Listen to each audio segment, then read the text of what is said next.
बच्चे को एक मेडल ले ले तो कितना हम खानदान में शो ऑफ करते हैं अगले 10 साल के लिए।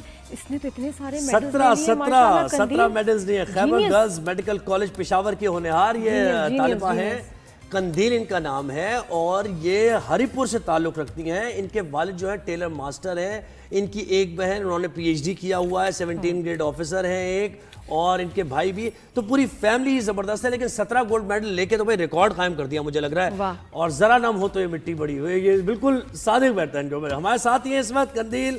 अस्सलाम वालेकुम, गुड मॉर्निंग। अच्छा कंदील जी, मुझे आवाज़ आ रही है, आपको हमारी आवाज़ आ रही है? प्लीज़ बताएं ये इतनी रिमार्केबल आपकी जो अचीवमेंट है, कितने सारे medal, so hard to believe. किन किन सब्जेक्ट्स में एक ही साथ, या पिछले भी ड्यू थे जो दे दिए उन्होंने अभी हैं? सबसे पहले तो I am very thankful to my अल्लाह and my parents and my teachers, और जिसकी वजह से मैंने कामयाबी हासिल की है। और ये हमारे MBBS में इस तरह होता है कि जो मेडल मिलते हैं वो फुल 5 ईयर्स के लिए मिलते हैं। लाइक हमारे हर सब्जेक्ट में टॉप करने को मिलता है, इसके बाद हर ईयर टॉप करने को मिलता है और एक बेस्ट ग्रेजुएट का मिलता है। इस तरह टोटल मिला के मुझे 17 गोल्ड मेडल्स मिले हैं। और इसके अलावा कन्वोकेशन 5 गोल्ड मेडल्स मुझे वहाँ पे मिले हैं। तो टोटल कितने सब्जेक्ट्स थे जिनमें तुमने टॉप किया, और होते कितने वैसे टोटल सब्जेक्ट? लगता है सभी सब्जेक्ट्स में टॉप कर दिया। आई गेस 5 इयर्स के सब्जेक्ट्स को मिला के आई गेस 21 सब्जेक्ट्स थे। और तुमने कितने सब्जेक्ट्स में टॉप किया? जी में 17 मुझे गोल्ड। क्या बात है। यानी आपने जो है ना उस कंदील अपने नाम की तरह आपने अपने वालिदैन का नाम भी रोशन किया और पाकिस्तान का नाम भी रोशन किया। तो मुझे बताएं क्या इरादे हैं, क्या प्लान्स हैं आगे चलकर, और पूरी फैमिली आपकी ऐसी है? जी मेरी अल्हम्दुलिल्लाह से पूरी फैमिली एजुकेटेड है। स्टार्ट से फीमेल के एजुकेशन पे बहुत ज़्यादा जोर दिया गया था। और जैसा कि हम 4 बहनें हैं तो स्टार्ट में बहुत मुश्किल हुई थी। मेरे पापा को सब कहते थे कि बेटियों को पढ़ा के क्या करोगे, लेकिन सबसे पहले मेरी बड़ी सिस्टर, उन्होंने PhD की इलेक्ट्रिकल इंजीनियर कंप्यूटर इंजीनियरिंग में, और उसके वो मेरे लिए बहुत मोटिवेशन थी। मेरी second sister she is in FIA, वहाँ पे इंस्पेक्टर हैं। फिर जब मेरा अभी शुरू से गोल था कि मैंने मेडिकल में जाना है, और उसके लिए मैंने बहुत ज़्यादा मेहनत की है।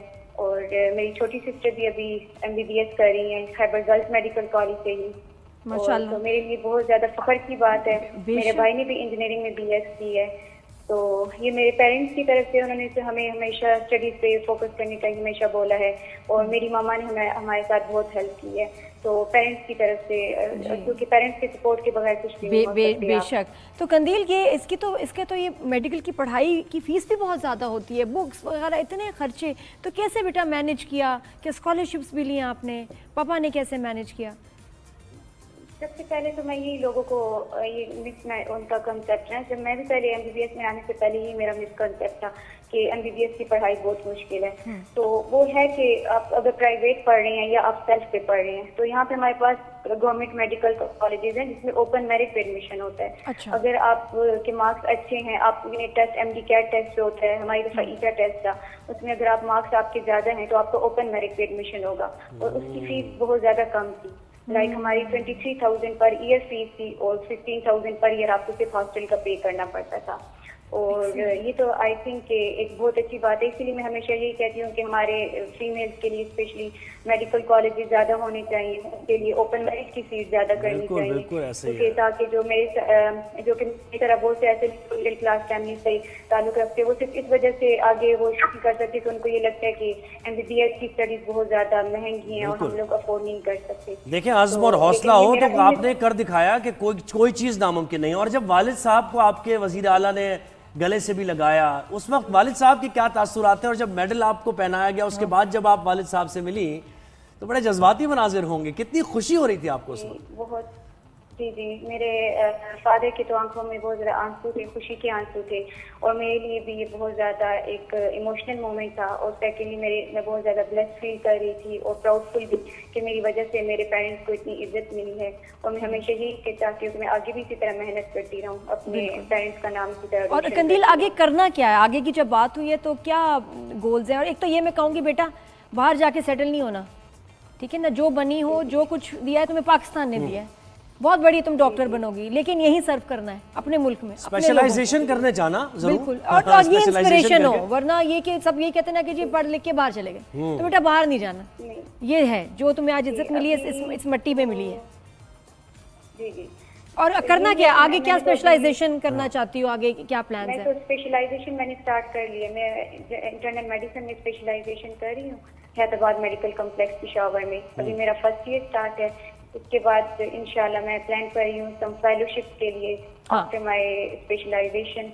और ये जो आपने बात की है कि बाहर जाके सेटल नहीं होना, आई थिंक के ये बात तो ठीक है, लेकिन जब हमारे डॉक्टर्स को बहुत ज़्यादा अपॉर्चुनिटीज़ नहीं दी जाती, यहाँ पे हम जितने भी अब देखते हैं डॉक्टर्स स्पेशलाइजेशन करने, डबल स्पेशलाइजेशन की है, उनको जॉब अपॉर्चुनिटीज़ नहीं मिलती, तो वो इसलिए यहाँ से बहुत ज़्यादा उनको मायूस हो के वो बाहर जाते हैं। और अगर पाकिस्तान में उनको ये अपॉर्चुनिटीज़ दी जाए, उनको जॉब दी जाए, तो आई गेस कोई भी बाहर जाने के लिए तुम जिस रास्ते पे हो ना बेटा, तुम्हें जॉब तो नहीं करनी, तुमने जॉब क्रिएट करनी है।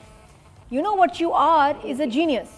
अगर तुमने भी उसी रट में लग जाना है तो क्या फायदा? वो इन मेडल्स और इस इंटेलिजेंस के साथ बेटा कहीं भी जाके पढ़ो, वापस आके पाकिस्तान में दूसरी लड़कियों के लिए आसानियां पैदा करो। जो मसले वो आप लोगों ने नहीं करना है, ठीक है ना? ये हल नहीं है, solution, and you can do it. मैं इस चीज को बुरा नहीं समझती, ये भी मैं ये कहती बाहर जाएं, अपनी अच्छी डिग्री लें, फेलोशिप करें, लेकिन वापस आके पाकिस्तान को सर्व जरूर करें। तुम तो आके हॉस्पिटल खोलोगी, क्लिनिक्स चलाओगी, इंशाल्लाह तुम्हारी मंजिल एक्स्ट्राऑर्डिनरी होनी चाहिए। सेहत का रिजल्ट्स आर एक्स्ट्राऑर्डिनरी। वैसे ही देखिए निगलेक्टेड महकमा है, और हमने ये देखा है कि डॉक्टर्स जो है वो फार फ्लंग एरियाज में नहीं जाना चाहते, देहात में काम नहीं करना चाहते, वहाँ उनकी ड्यूटी लगती है वो चेंज करा लेते हैं। तो मुझे बताओ, सोसाइटी को वापस जो देना है आपने, इस बारे में सोचा है कि कैसे ये कर्ज उतारेंगी आप इस मिट्टी का और सोसाइटी को देंगी वापस?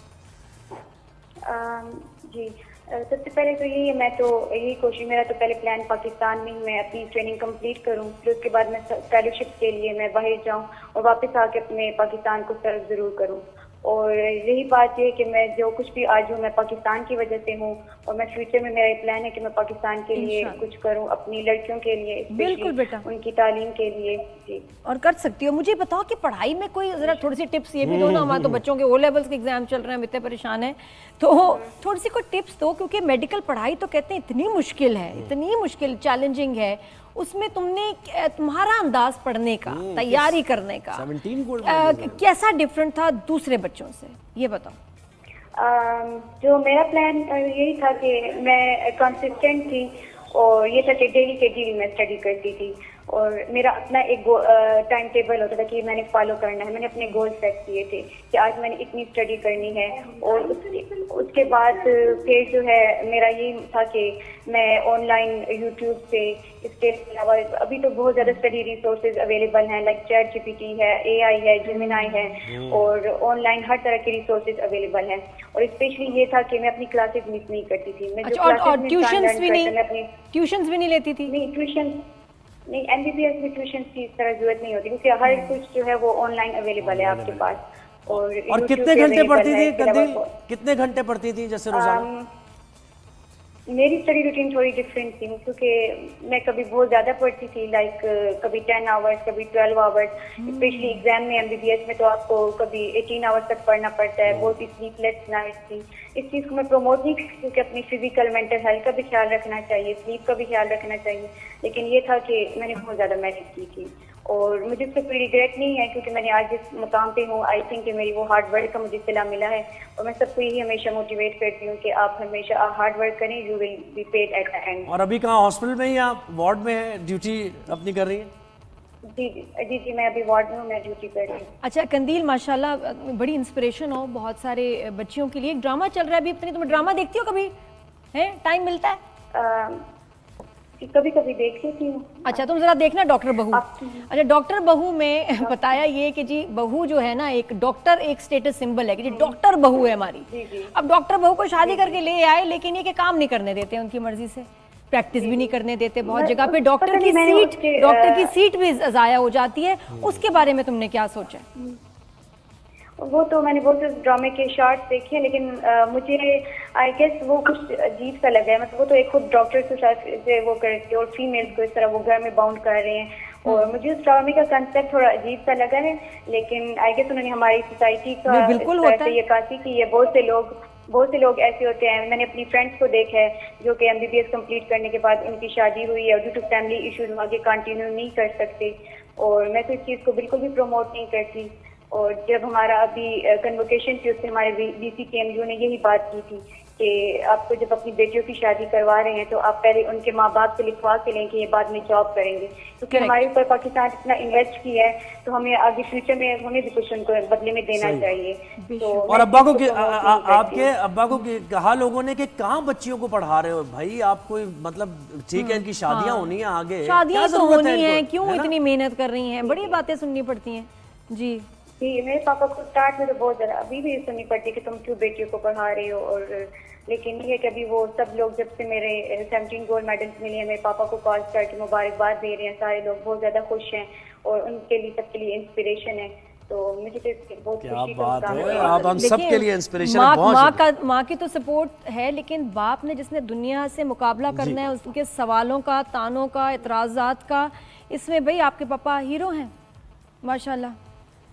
क्या बात बहुत बड़ी बड़ी कमाल मैं, बात है। जी जी जी, और फिर औलाद भी क्या- ऐसी पहले जो कि स्टार्ट फिर में होता था लेकिन अभी तो लेकिन अभी जब से जो है ये चीज मेरे पापा के लिए वो तो बहुत अरे ज्यादा फख्र की बात तुम्हारी है। वजह से कितने अब जो बाप है अपने वो अब वो ऐसे कहेंगे कि भाई motivate यू होंगे, बी inspiration हो क्वाइट। तुम। वो देखो कितनी उसकी देखो बेटी ने नाम रोशन किया, आपने भी बेटा कितनी फुल मेहनत की है माशाल्लाह, लेकिन ये बड़े लोगों के मुंह बंद